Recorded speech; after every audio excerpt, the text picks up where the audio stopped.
আমাকে মাননীয় প্রধানমন্ত্রী ডেকে 25 তারিখে একটা নির্দেশনা দিলেন যে গত দুইটি ঈদের যে ম্যানেজমেন্টটা ভালো হয়েছে, সাংবাদিকরাও লিখেছে, আমরাও দেখেছি, আমার কাছে বিভিন্ন এজেন্সি রিপোর্ট দিয়েছে। এর চাইতে যদি একটু বেটার সুবিধাটা হয় তাহলে মানুষ এই সুফলটা ধরে রাখার চেষ্টা করবে। যে আমরা 1 মাস তপস্যা করি, যারা মুসলমান তারা আমরা আল্লাহর সন্তুষ্টির জন্য 1 মাস অভুক্ত থাকি।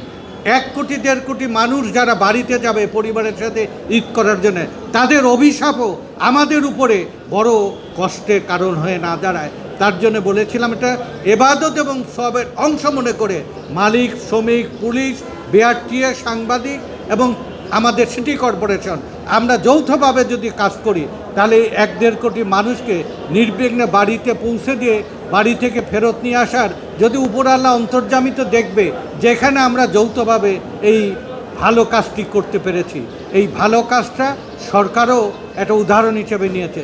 যেমন আমাকে মাননীয় প্রধানমন্ত্রী ডেকে 25 তারিখে একটা নির্দেশনা দিলেন যে গত দুইটি ঈদের যে ম্যানেজমেন্টটা ভালো হয়েছে, সাংবাদিকরাও লিখেছে, আমরাও দেখেছি, আমার কাছে বিভিন্ন এজেন্সি রিপোর্ট দিয়েছে।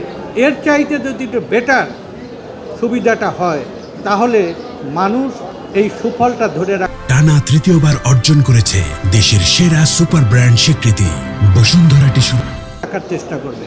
আমি পুলিশ কমিশনারের সাথে আর একটি বিষয়ে একমত হয়েছি। পরিবহনের একটা গুণগত মান পরিবর্তন করা আমাদের জন্য অপরিহার্য হয়ে গেছে।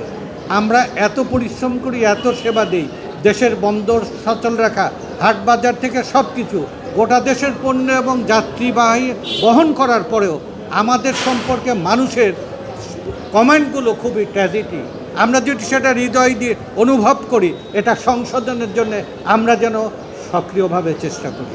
এটার জন্য আমরা ঈদ পরবর্তী ঢাকা এয়ারপোর্ট থেকে যে কোনো বিদেশি নাগরিক নামার পরে তার যে রাস্তার এই অভিজ্ঞতা বড় ট্র্যাজেডি হয়, বড় বাজে মন্তব্য তারা করে ফেলে দেশ সম্পর্কে, দেশের প্রশাসন সম্পর্কে, সরকার সম্পর্কে, আমাদের সম্পর্কে।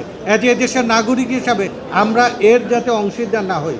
বাংলাদেশের রোড ট্রান্সপোর্টে বিরাজমান সকল অনিয়ম আমরা বন্ধ করার জন্যে আমরা নীতিগতভাবে একমত হয়েছি। এই একমতের সাথে আপনাদের সাথে যে 6টা সংস্থার কথা বললাম, তারা আমরা বৈঠক করে পর্যায়ক্রমে কোনগুলোকে আমরা বাস্তবায়ন সহজ সেগুলো বাস্তবায়ন করা, যেগুলো একটু সময় ক্ষেপণ, যেমন অনেকগুলো সংস্কার করার প্রশ্ন, অনেকগুলো আইন পরিবর্তন করার প্রশ্ন, সেগুলোও যেন অগ্রাধিকার দিয়ে, যেমন আমার আন্তঃমন্ত্রণালয় সবাই আপনারা মিটিংয়ের আগে কিছুটা সাংবাদিক বন্ধুরা পরের মিটিং শেষে আসছেন, অনেকগুলো বিষয়ে তাকে লাইবিলিটি ফিক্স করে দেওয়া। সিটি কর্পোরেশনের যেটুকু হচ্ছে বিআরটিএর, যেটুকু হচ্ছে পুলিশের, যেটুকু হচ্ছে মালিকের, যেটুকু হচ্ছে শ্রমিকের, যার যেটুকু দুর্বলতা সেগুলো লাইবিলিটি ফিক্স করে দেওয়া, তাহলে সে সতর্ক থাকবে।